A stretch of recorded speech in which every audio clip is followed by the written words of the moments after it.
I had a question about Psalm 51, verse 5. It says, "Behold, I was shapen in iniquity, and in sin did my mother conceive me." I've heard this verse used to justify original sin and that babies don't go to heaven. And I wanted to know, how do you defend that? Well, I would say, first of all,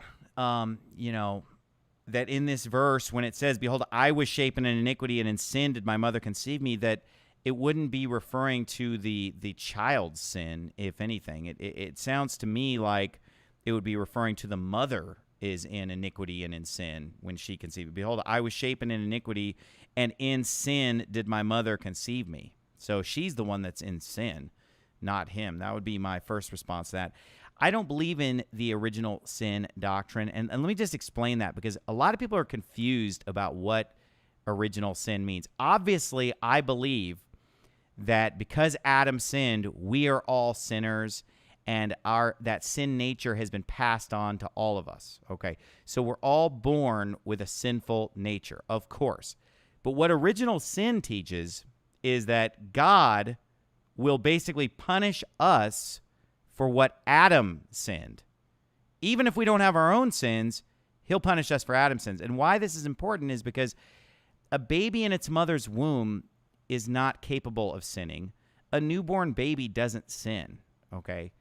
And so basically, to justify infant baptism is where this doctrine of original sin comes from, so that the Roman Catholics and the baby sprinkling Protestants can basically say, well, even though this baby hasn't sinned yet, it still has to be baptized because we have to wash away the original sin. We have to cleanse it from Adam's sin.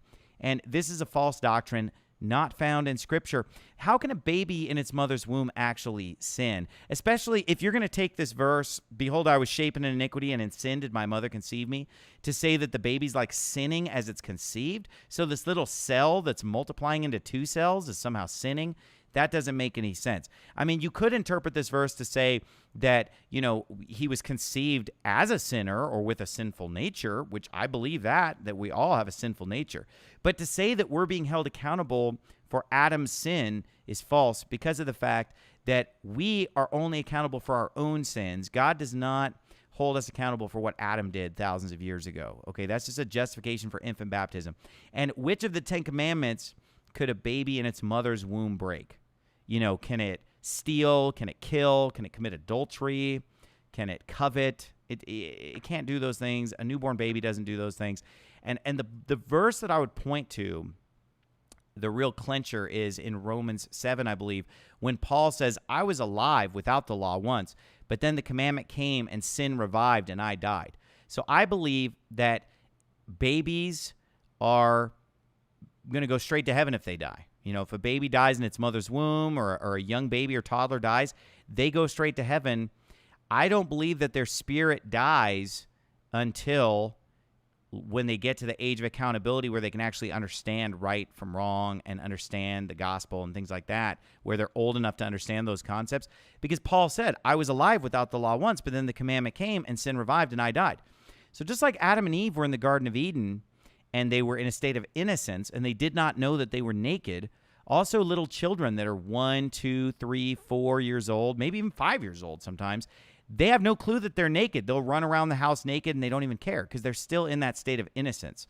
When they get to the point where they're starting to cover up their nakedness and be self-conscious of that, that's probably a good sign that they're reaching the point now where they're ready to accept the gospel or be saved, where they're to that age of accountability.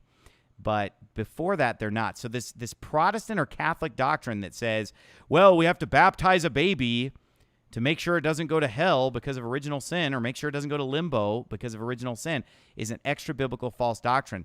So don't confuse being born with a sinful nature with the doctrine of original sin, because original sin is a false doctrine.